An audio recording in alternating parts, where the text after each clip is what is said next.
प्रथम विश्व युद्ध के बाद के उथल पुथल वाले समय में भारत असंतोष से उबल रहा था। औपनिवेशिक ब्रिटेन सरकार कठोर उपायों के माध्यम से विद्रोह को दबाने की कोशिश कर रही थी। इस संघर्ष के केंद्र में था रॉलेट एक्ट और जलियांवाला बाग में घटी दुखद घटनाएं। 1918 में सर सिडनी रॉलेट के नेतृत्व में ब्रिटिश सरकार ने रॉलेट आयोग की स्थापना की। भारत में क्रांतिकारी आंदोलनों की जांच करने की आड़ में आयोग ने असहमति को दबाने के लिए अभूतपूर्व उपायों की सिफारिश की। 1919 में पारित इस एक्ट ने सरकार को बिना मुकदमे के क्रांतिकारियों को हिरासत में लेने, सार्वजनिक समारोहों को प्रतिबंधित करने, प्रेस को सेंसर करने और संपत्ति जब्त करने की व्यापक शक्तियां प्रदान की। ये नागरिक स्वतंत्रता और मानवाधिकारों पर गंभीर हमला था। पूरे भारत में इस अधिनियम का तीव्र विरोध हुआ। निर्वाचित प्रतिनिधियों ने विरोध में इस्तीफा दे दिया और गांधी और लोकमान्य बाल गंगाधर तिलक जैसे नेताओं ने अंग्रेजों के खिलाफ प्रतिरोध का अभियान चलाया। विरोध का आह्वान लाखों लोगों के बीच गूंज उठा। गांवों से लेकर शहरों तक भारतीय अवज्ञा में एकजुट हुए। हड़तालें, बहिष्कार और सविनय अवज्ञा आंदोलन किया, लेकिन ब्रिटेन प्रतिक्रिया उतनी ही क्रूर और अक्षम्य थी।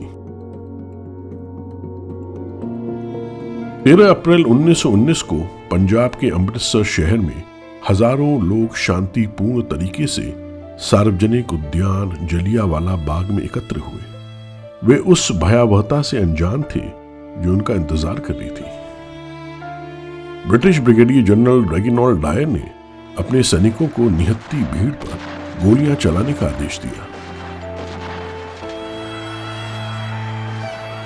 10 भयावह मिनटों तक अंधाधुंध गोलियां चलती रही, जिसमें सैकड़ों लोगों की जान चली गई और अनगिनत अन्य घायल हो गए।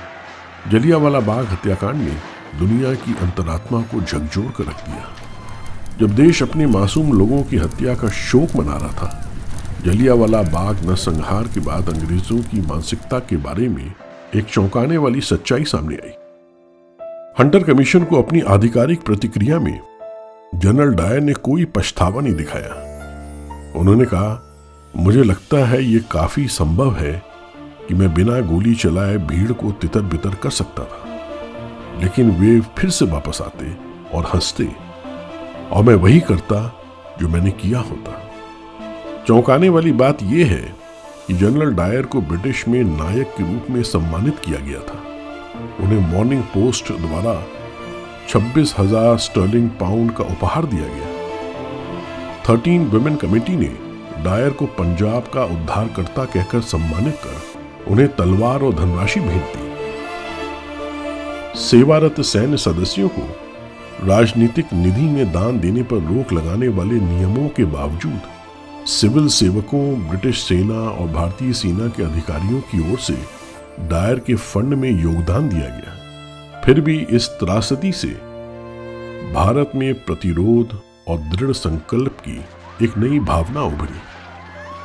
जलियांवाला बाग में किए गए बलिदानों ने स्वतंत्रता के संघर्ष और आने वाली पीढ़ियों को प्रेरित किया।